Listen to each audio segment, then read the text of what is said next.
SmackDown took place tonight from the Performance Center, and before I get to the show, I want to wish everyone a happy 4th of July. Happy Independence Day to everyone in the United States listening to this show. So, you had this show start off with Matt Riddle doing an interview. It's a whole bro, I'm a stoner, bro. That kind of shit. It was alright. I just wasn't that into it. The stuff with AJ Styles is not a rivalry I'm looking forward to that much. You had King Corbin come on, that's when it's go away heat with me. Eventually it's John Morrison and Matt Riddle. They have a good match, but the thing is, I think Matt Riddle should be looking more dominant. I like John Morrison, but I hate how every single time an NXT guy comes to the main roster, they immediately portray him as an underdog. Matt Riddle gets his ass kicked for like 80% of the match here. He makes a comeback. He wins the match eventually, as we knew he would. But I wish they would have given him a better showcase, to be quite honest. I was not too high on this match. I really wasn't. But Matt Riddle eventually gets the win. After the match, after Riddle wins, you had AJ Styles jump him as he's leaving. And then you had Drew Gulak run out. He attacked AJ Styles after AJ attacked Matt Riddle, and that sets up their match. They had Sarah Scurr backstage. Sarah approaches King Corbin, Miz, and Morrison. Pretty average interview. They promised to do something about it because Matt Riddle's mad at... Baron Corbin's mad at Matt Riddle. Eventually sets up AJ Styles and Drew Gulak to have a decent matchup. It was alright. I mean, Drew Gulak seemed to have a great match with Daniel Bryan at one time. I think Elimination Chamber. I love that match. Other than that, I thought him and AJ would be great. It was good. I don't know if I call it good. It was okay. I thought it'd be great. It was an okay match. He knew Styles was going to win because of where they're going on the storyline. Because when he loses to Matt Riddle, which I'm sure he will, it's not a good idea just to have him lose to Gulak. So AJ, of course, gets the win. Gulak has a new contract, by the way. I wanted to bring that up because that was kind of an old story. It was like a month ago now, but that story was weird at Gulak. He gets fired, and then his contract ran out, and then he's back. So, but Styles gets the win, and backstage you had Bayley and Sasha Banks exit the production truck, and Sasha and Bayley's wearing yoga pants, and Sasha's wearing these hot red tight pants. Sasha's looking great. So they're doing their own tribute package like The Undertaker had last week. Sasha Banks and Bayley come out, and have to credit Sasha again because her red pants were great tonight. But she's not wrestling them because it was kind of an opposite of what they usually do with the two of them. But Sasha and Bayley make their way to the ring. Bayley notes that Sasha Banks took on Asuka on Raw. She beat her, but of course they did not mention what happened on NXT. Poor NXT can't get the plug when Kairi Sane beat Sasha Banks. I just watched that match again before that. I was actually, it was really good again. Bayley pointed out they're on every show, which is true, and they have the only person that respects them is Undertaker, and they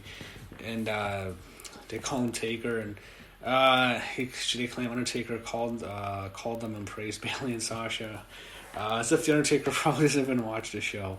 Then they do a special video package for them, and it's basically a thank you Sasha, thank you Bayley. It was alright. It was kind of funny. It was just highlights of the two of them in the last couple months, last year or so, that they've been together.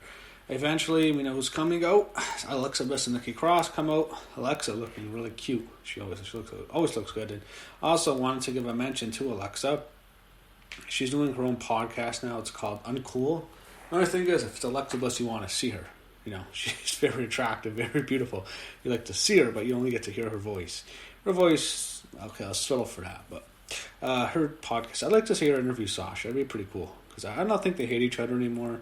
I saw them I heard they had an interaction on Twitter, which I'm banned on. I don't have Twitter anymore, but I read it. I don't have Twitter, but I did see that they had an interaction. It was positive, so that'd be a pretty cool podcast. She can interview other people too. I think she can do all right there. So Sasha, it's not. It's more the storyline's about Bayley and Nikki Cross, because Bayley and Nikki are wrestling at Extreme Rules. Bayley and Nikki have an exchange. Nikki rips into Bayley, and of course this is setting up their match in a few weeks. We all know who's going to win that. Bayley's not losing to Nikki Cross. If it's Alexa, I would say maybe, but it's not losing to Nikki. So they have an argument. They yell at each other. Eventually what happens is Alexa slaps Bayley. Bayley gets dropped, and this time, instead of Bayley announcing Sasha's match, he's going to accept your match, Sasha announces Bayley's going to accept your match, Alexa. And it's Bayley and Alexa Bliss. Alexa Bliss used to always beat Bayley. I remember a few years ago when Bayley was Alexa's bitch for like so long. She'd beat her like on every single match. But now it's a bit different. Bayley, of course, wearing yoga pants. Not going to complain, but she had to... match is not very good. It was alright. It wasn't too bad. I wouldn't say that. They were good together. They usually have decent matches, Bayley and Alexa. As do Sasha and Alexa. They have good matches too, but they did okay here. I thought it was fine for what it was. It wasn't too long. You had Sasha on the outside. You had Nikki on the outside, of course, to interfere. What happens near the end is when the referee's distracted, Sasha attacks Alexa, and then Nikki Cross comes in and she attacks Sasha Banks.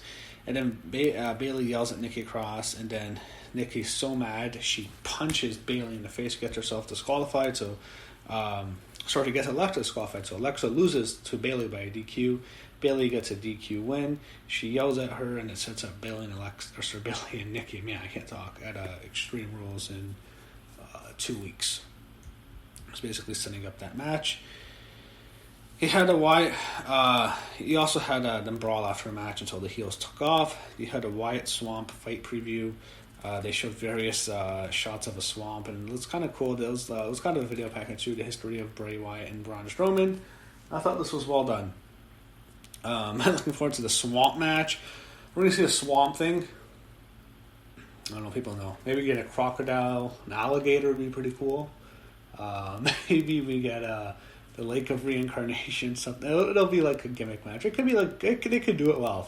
I don't know if it'll be as good as the Boneyard match. They can. That was not really a horror. It's more of an action match, an action movie type match. But they can do well.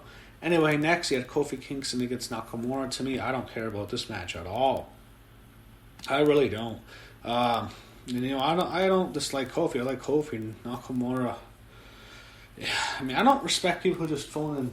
I don't want to get into that, but Kofi, of course, how I feel about Kofi is he had his run. It feels like now he's exactly where he was 2 years ago before he had that big run. It feels like he's in the exact same positions. Like that run. I'll tell you didn't watch wrestling in 2019, you were in a coma. If you were living under a rock in all of 2019 and you saw Kofi, he's exactly, that's Kofi's Kofi. You would never even knew we had that title run. So the match ends later, and what happens is Nakamura hits a Kinshasa. After the match, Cesaro makes his way to the ring, pulls out a table. Big E runs down to ringside, and they heels back off, so it sets up a tag team table match, I assume, at Extreme Rules. And now the main event segment, Sheamus toasts Jeff Hardy. And they're playing Jeff's alcohol addiction. So to have in the ring, have the table with all this alcohol, all these bottles of whiskey, champagne, wine, pretty much every single thing. And they have Sheamus, who's not there. Jeff comes to the ring. Sheamus is at his bar in his home. It looks like an Irish bar, but he's in his bar, and he has his own drink, a drink of wine, and he's basically telling Jeff to get a drink, and he has everything to drink from, and they keep playing up this angle. I don't know, not that high on it, to be honest. I guess they can have a rematch. The first match wasn't the greatest. It was alright, but I don't know. And what they have is Sheamus has a bartender there, and he tells Jeff that he's going to serve you, and Sheamus toasts to Jeff, and eventually Jeff teases, it's the same thing we saw on SmackDown a couple weeks when we threw the piss in his face, but he teases drinking a glass of wine, he dumps it on the guy's head, he takes a bottle of alcohol and mashes it over the back of the bartender's, poor bartender, what'd he do? He put his in with the Swanton bomb, and that's how the show ends. Wasn't that memorable, to be honest. Next week they have Braun Strowman and Bray Wyatt. They're gonna show the match they had at Backlash. They're gonna have Bayley and Sasha against Alexa and Nikki. We've seen that match a million times. And then you're going to have New Day against Nakamura and Cesaro for the tag titles. So that's how they ended SmackDown. All I can say is the show wasn't the greatest tonight. It was average. I hope everyone has a great 4th of July. If you celebrate, you live in the States, have a great 4th of July, America. Hope everyone enjoys it. Don't be ashamed to have a great time and be proud of your country and enjoy it. And enjoy fireworks, partying, and being proud of your country or in your history. So have a great weekend.